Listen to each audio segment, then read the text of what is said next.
Dito tayo guys ngayon sa Landers Fairview, and then nandito kami sa toy section.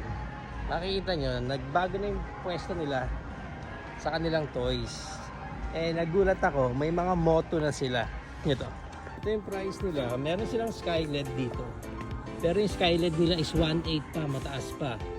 They have the Skyled na, actually sira nga yung box ng Skyled na isa. Pero yung Skyled 1.6 pa, mataas pa siya. This one is 1.5.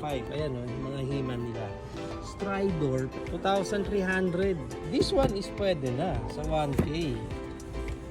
Pwede na sa 1K to, itong Landshark.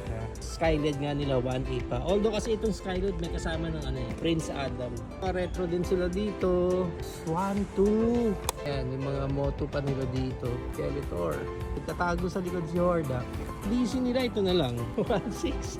So, meron sila mga Hot Wheels. Ito pa yung Mario nila.